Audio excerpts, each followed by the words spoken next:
vous remercie pour la reprise de la session du matin. Donc on poursuit avec une intervention sur un contexte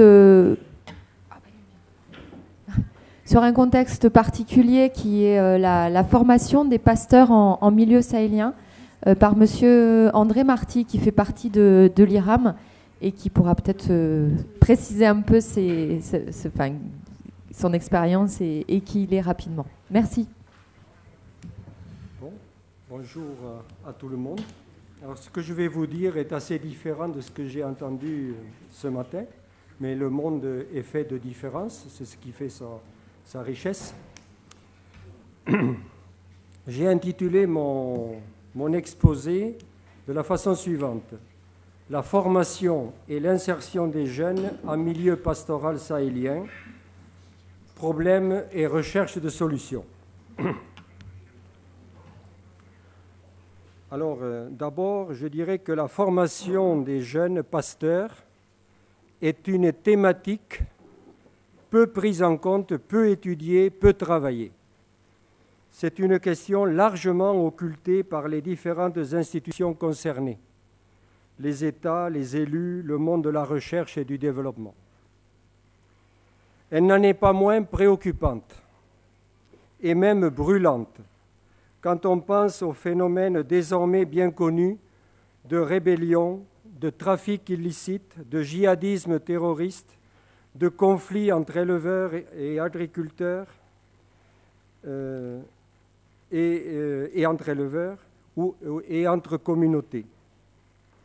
Les zones concernées sont immenses, peu peuplées, l'habitat est dispersé, longtemps considérées comme des confins, des périphéries peu utiles. Elles ont été largement marginalisées. Mais aujourd'hui, elles sont au centre des risques d'ordre sécuritaire pour une bonne partie de l'Afrique, de l'océan Atlantique à la Somalie et de Tripoli à Bangui. Il est nécessaire d'apporter quelques précisions sur le terme pastoral. À mes yeux, il se définit par la mobilité du bétail, laquelle va souvent de pair avec celle des familles, selon des modalités fort variables. D'une certaine manière, on peut dire que tout le Sahel est pastoral, car la plupart des producteurs ruraux et parfois citadins font ou visent à faire de l'élevage mobile. Mais ici, je vais surtout traiter des groupes et des sociétés à dominante pastorale. On les appelle nomades ou transhumants. On les retrouve principalement parmi les groupes Peul, Touareg, Toubou, Maure et Arabes, tous de tradition pastorale. Mon propos se concentre sur 3 points, 3 constats. L'éducation traditionnelle en milieu pastoral et ses transformations. Je vais d'abord parler de ça. Ensuite, la scolarisation des enfants en milieu nomade. Je vais insister sur les problèmes de scolarisation. Et puis, je vais aborder en 3e point les opérations de recherche-développement dans le domaine de la formation et de l'insertion auprès des jeunes pasteurs. Et je terminerai en émettant quelques pistes. Premier point, l'éducation traditionnelle et ses transformations récentes. L'éducation traditionnelle a joué un grand rôle dans la formation des individus depuis la petite enfance jusqu'à l'âge adulte. Elle continue encore à le jouer dans de nombreux pans des sociétés pastorales, et je soulignerai 3 dimensions. D'abord, l'apprentissage progressif de la vie pratique dans un environnement naturel à fortes contraintes, sens de l'orientation, tâches ménagères, tâches pastorales, conduite des animaux, corvée de l'eau et du bois, etc. L'enfant commence à jouer un rôle actif très jeune. Ses responsabilités augmentent à l'adolescence et à la post-adolescence au point de jouer un rôle essentiel dans l'unité de production familiale. Deuxièmement, l'incorporation progressive des valeurs sociales et des comportements propres à chaque milieu. Le plus connu est la Pulaku, véritable code de conduite physique et morale chez les Peuls. Et la Pulaku a ses équivalents, évidemment, dans les autres sociétés pastorales. Je signalerai l'importance du respect des femmes et de l'hospitalité envers les étrangers dans ce code de conduite. Autre élément important, l'apprentissage d'un islam plus ou moins rigoureux selon les groupes, mais tolérant, non fanatique, adopté à la vie mobile. Par exemple, il n'y a pas de mosquée.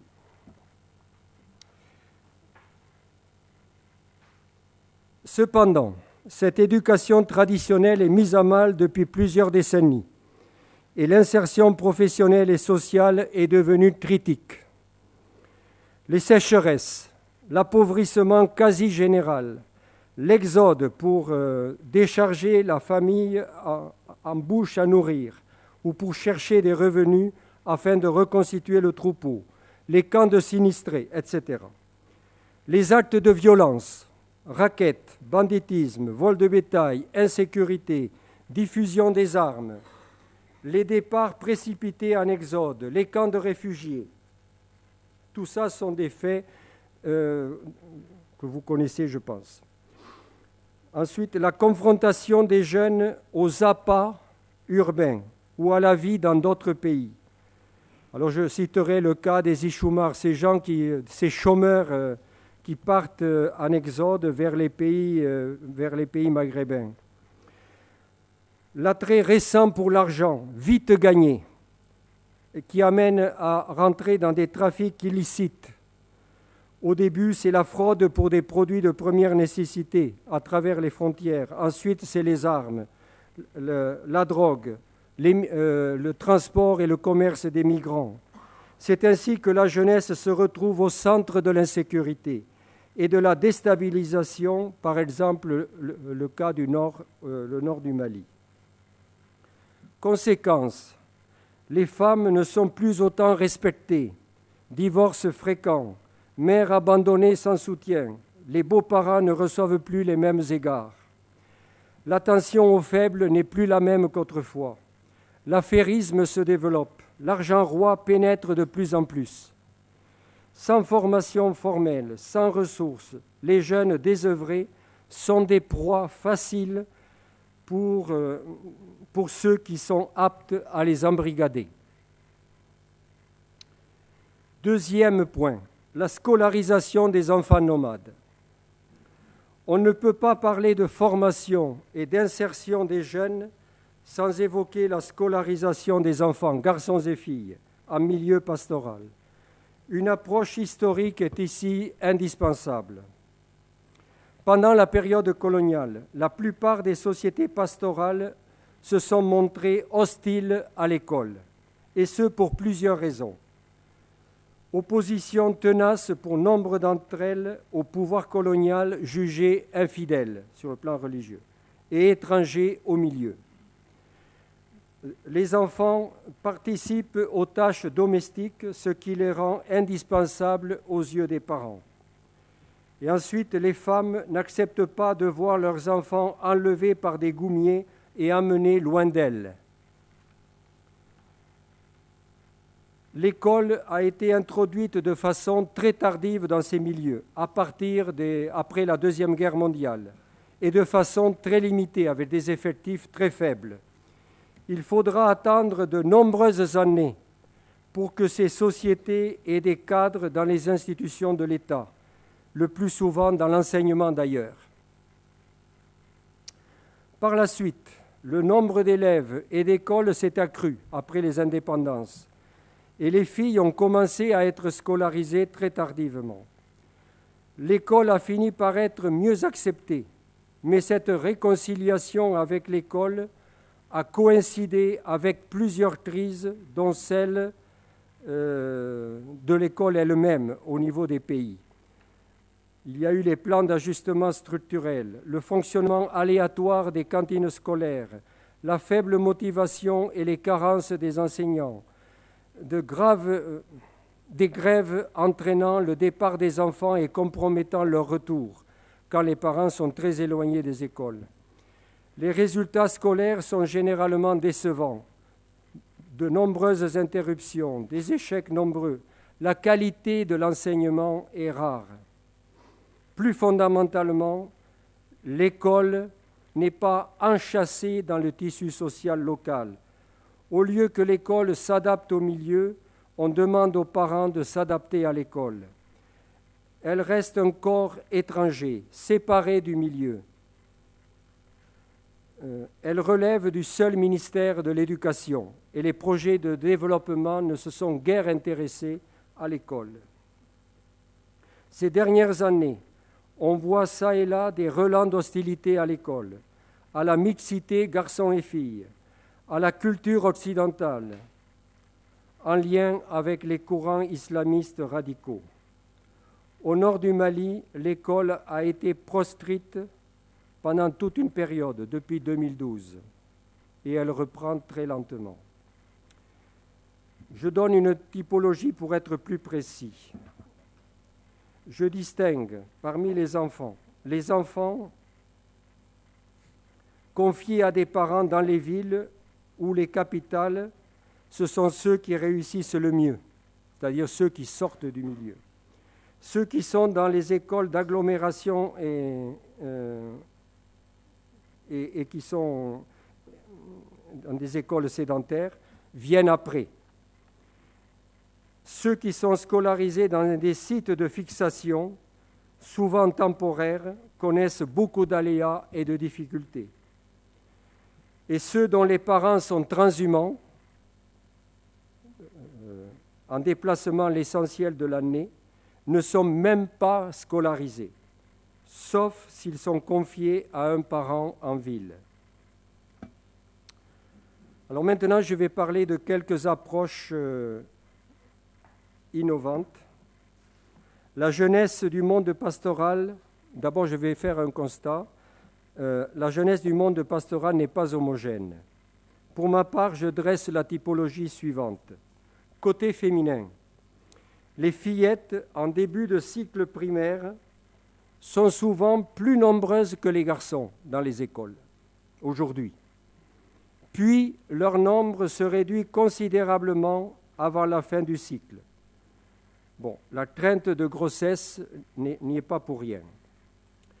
Les adolescentes et les jeunes femmes sont très occupées par les tâches ménagères, les mariages assez précoces et la garde des enfants. C'est plus tard, notamment avec les femmes divorcées, les veuves, il y en a beaucoup, que la disponibilité s'avère être la plus grande pour les formations et les engagements associatifs.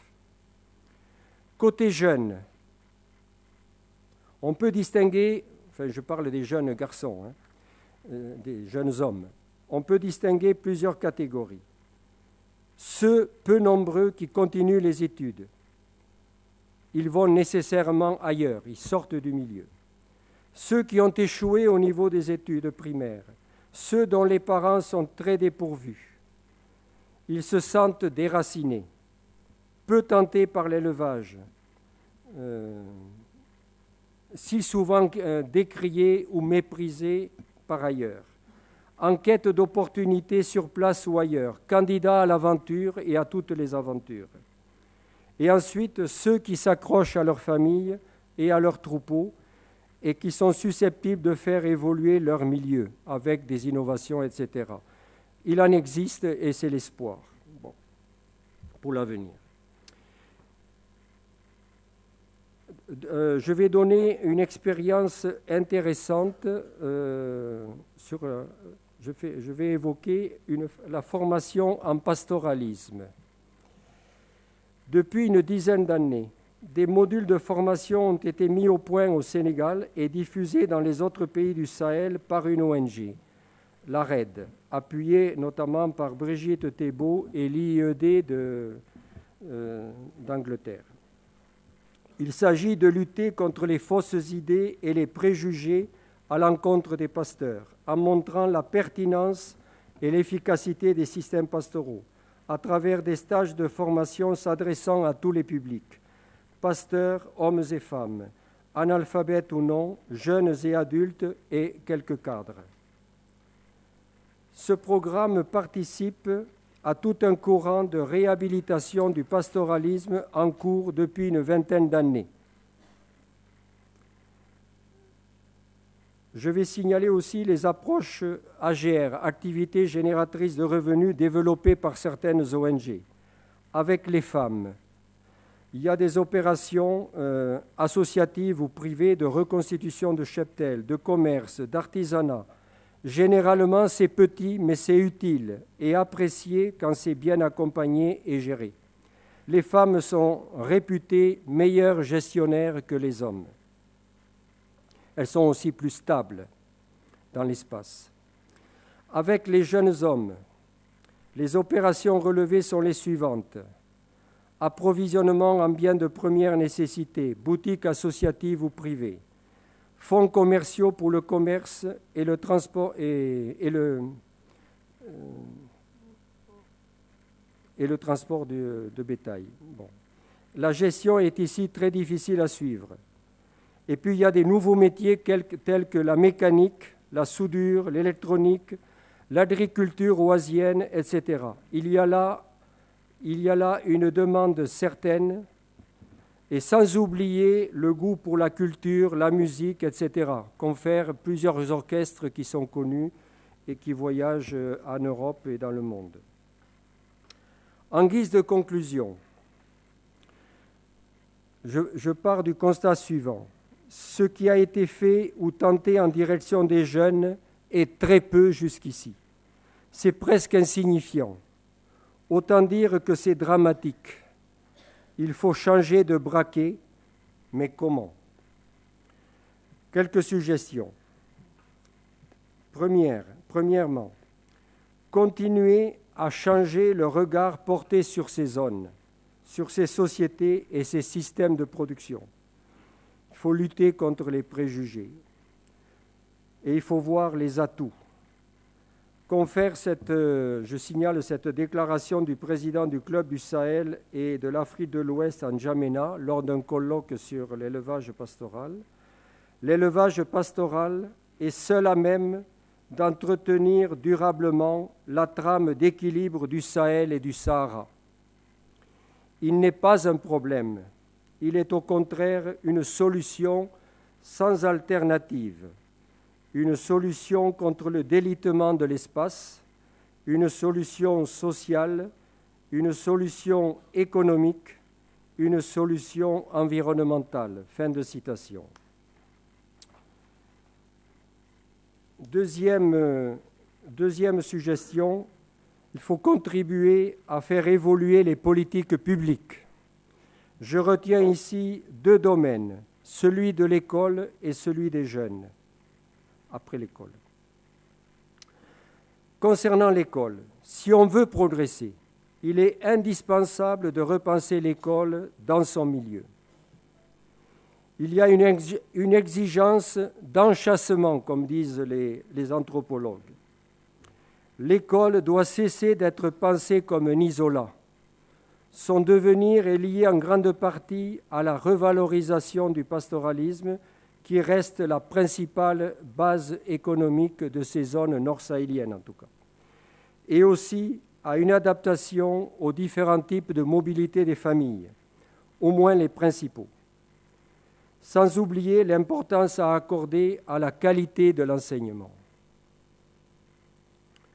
Je rappelle tout simplement qu'il y a les années scolaires se font avec beaucoup d'interruptions, beaucoup de grèves, etc., ce qui ne favorise pas le retour des enfants à l'école quand ils l'ont quitté en cours d'année.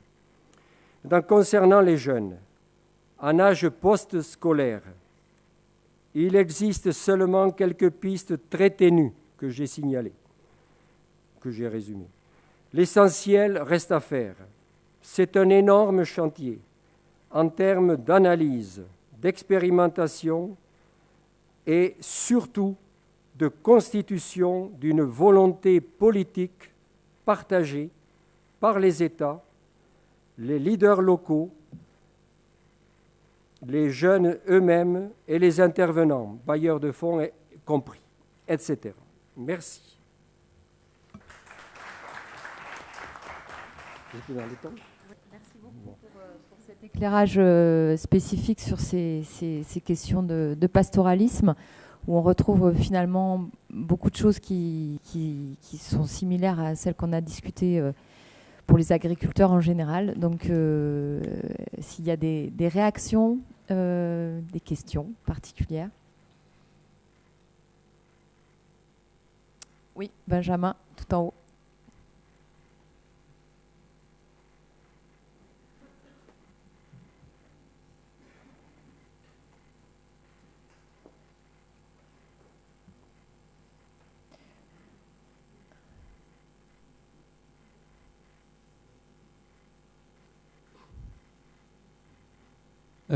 Donc moi j'avais une question. On est en relation avec Bernard Bonnet qui travaille à l'IRAM justement sur. Alors c'est vraiment pour nous hein, le tout démarrage, donc en tant que maison familiale, pour réfléchir sur le développement justement de la formation professionnelle à un système entre guillemets qui pourrait essayer d'être expérimenté pour le milieu nomade. Et pour nous, c'est vraiment le tout début. On prévoit enfin, un premier diagnostic, une première analyse à l'automne autour de ce sujet. Donc c'est plus un projet porté par l'IRAM. Hein. Mais c'est vrai que je ne sais pas si vous avez pu être présent là, quand on a un peu présenté l'approche des maisons familiales rurales, qui se veut en tout cas très souple. Et l'idée, ce serait et nous, ça nous intéresse beaucoup de se dire, est-ce qu'on peut faire une maison familiale rurale qui se déplace sur un territoire mouvant, comme celui d'une communauté pastorale. Donc voilà, on connaît mal ce milieu, en tout cas on ne l'a pas approfondi, on n'a pas fait d'études approfondies autant que vous à ce sujet. Donc est-ce que vous auriez en croisant un petit peu les approches, qu'est-ce que vous auriez comme analyse autour de ça? Bon, je vais essayer de répondre rapidement. Oui, il y a eu des expériences d'écoles mobiles au début de la période, enfin pendant la période coloniale. Les premières écoles, d'ailleurs, qui ont commencé dans le cercle de Gundam au Mali, étaient des écoles de campement, de grands chefs, disons, de grandes chefferies. Mais très vite, des écoles ont été construites et les écoles sont devenues fixes. Il y a eu aussi peut-être quelques tentatives ailleurs. Il y a eu une expérience récente dans le delta central au Mali, donc la 5e région, disons, Mopti. Bon, mais ça, elle a été perturbée par les différentes crises qui sont survenues dans ce pays. Bon, mais peut-être il y a quelque chose d'intéressant là-dedans. Il y a eu un séminaire au mois de décembre à Niamey sur ces questions d'écoles nomades. Bon, j'y ai participé au nom de l'IRAM. On a disons qu'il y a une typologie à faire. Il y a le besoin en matière de scolarisation. Il y a des situations où les éleveurs nomades ont des villages, comme les sédentaires, et sont pratiquement sédentaires. Il y a des écoles de type sédentaire, donc c'est la même thématique que chez leurs voisins sédentaires, agriculteurs. Maintenant, il y a une deuxième catégorie, c'est des écoles qui sont dans des milieux qui ont une base géographique plus ou moins stabilisée, fixée, dans les sites de fixation. Ça s'est beaucoup développé en milieu Peul et Touareg, beaucoup moins, je pense, dans un pays comme le Tchad, qui est le pays de la grande transhumance, et où une partie de l'année, les enfants peuvent être scolarisés, mais s'il y a sécheresse, s'il y a pénurie, s'il y a crise, tout le monde s'en va, les maîtres et les élèves. Donc il y a des problèmes. Et puis il y a la troisième catégorie, c'est la situation des grands transhumants et ceux qui transhument pratiquement toute l'année ou toute la saison sèche. Et là, pour le moment, il n'y a rien qui est fait, à ma connaissance. Donc, dans ce séminaire de Niamey, on a évoqué la nécessité d'étudier la faisabilité d'un enseignement adapté à ces campements qui transhument une bonne partie de l'année, sinon toute l'année. Bon, c'est pas facile, mais pour le moment, je l'ai dit dans ma petite typologie, hein, les transhumants, ceux qui sont vraiment les grands transhumants, on les trouve, enfin dans tous les pays il y en a, mais ils sont surtout concentrés au Niger et au Tchad, à ma connaissance. Hein.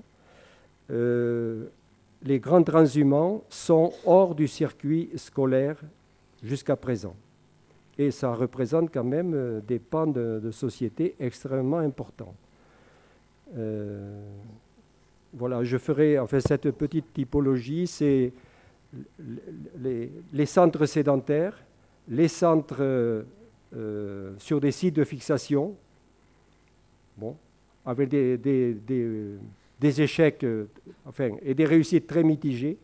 Et puis le cas des grands transhumants, alors là, il n'y a rien qui se fait. Nouvelle question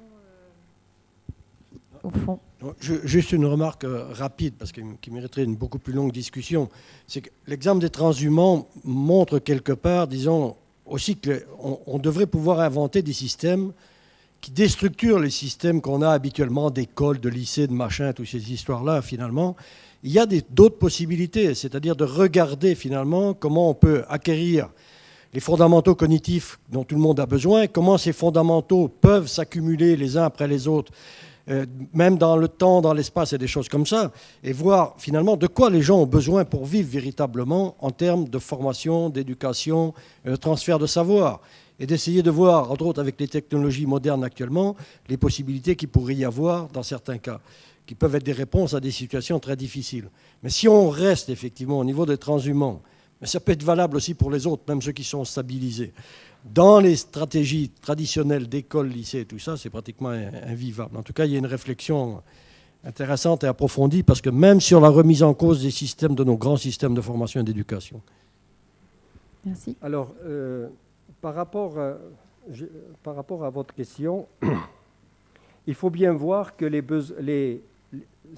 ce qu'on appelle les nomades en général, ces pasteurs, ils ont besoin d'être représentés au niveau national, d'être insérés dans le tissu national, donc de faire des études, d'être capable d'occuper des fonctions dans la fonction publique, mais aussi dans le privé, etc., de passer par les écoles comme leurs voisins, hein, ou les gens des villes. Hein.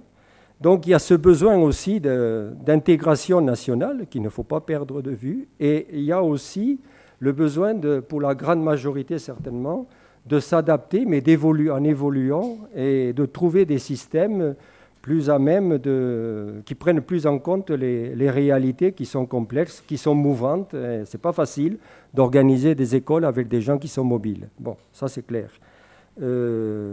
Alors, il y a une idée, une hypothèse qui est sortie lors de ce séminaire de Niamey auquel j'ai participé, c'est peut-être avec les grands transhumants, de faire un système de radio rurale avec des équipes pédagogiques très bien formées à des niveaux centraux, hein, et qui communiquent avec les élèves dans les campements qui transhument, avec des postes radio, et puis un moniteur qui est capable d'être peut-être pas quelqu'un qui est très fort sur le plan intellectuel, ou enfin qui maîtrise parfaitement les choses, parce qu'on n'en trouvera pas, qui parle les langues et tout, mais d'essayer de reprendre cette idée d'école mobile, d'école de campement, mais avec une équipe pédagogique très bien informée, très bien placée, très bien, enfin, au fait des choses pastorales. Et bon, je ne sais pas si des expériences vont suivre, en tout cas ça a été évoqué comme un besoin. Alors on a pensé plutôt aux radios rurales pour ça.